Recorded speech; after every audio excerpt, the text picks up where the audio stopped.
жаңы өкмөттүн курамы менен, кезекте өкмөттүн курамы менен куттуктайм. Өкмөттүн өкүлү катары айтылган депутаттардын тапшырмасын төкпөй чачпай жеткирип, жыйынтыктуу бизге жооп берет деп ишенем. Ошондуктан кайрылуу сизге.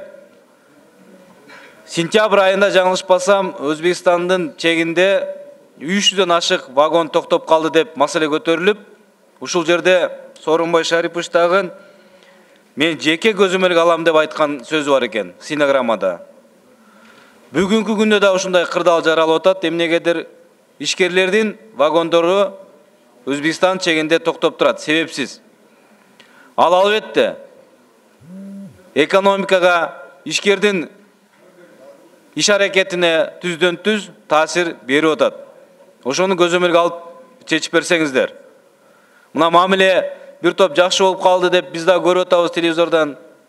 Келип атат делегация, бийлегенге чейин барып атат, башка маселелер болуп атат. Ошондуктан ушул нерсени биринчи вице-премьер-министр Абылгазы Мухаммедкалы Дүйшекеевич колго алып чечип берсе деген ниет.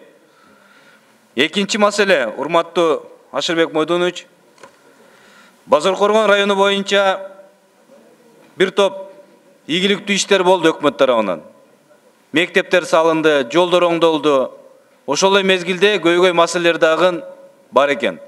Эми өткөндө оорукана боюнча эң начар оорукана деп министр өзү айтып атат. Болсо болгондур, аны ордуна барып дагы көрүш керек. Мен айтат элем, коңшу райондорго салыштырмалуу эң начар спорттук борбордук аянтча бул Базаркоргон районунда. Эң начар. Комиссия жиберип көрсөңүздөр да болот. Анын себеби эмнеде? Ошол спорттук аянтчаны акимият өзүнүн балансына алып, өзү департаментке берип койгон. Эгерде ал айыл өкмөттүн балансына өткөн болсо, ал түрткү берүүчү грант аркылуу, башка донорлор аркылуу жардам болуп, мындай оңолмок. Ошону айыл өкмөттүн балансына өткөрүү боюнча маселени чечип берүүңүздөрдү мен суранып кетем. Мына кече президентибиз Ош шаарына барып, Газпром компаниясынан курулган стадион теге спорт зал ачып келди. 16 стадион, спорт зал курабыз деген ниети бар экен. Жалал Абад областы эле калды окшойт курулбаган ошол тармак багыт боюнча.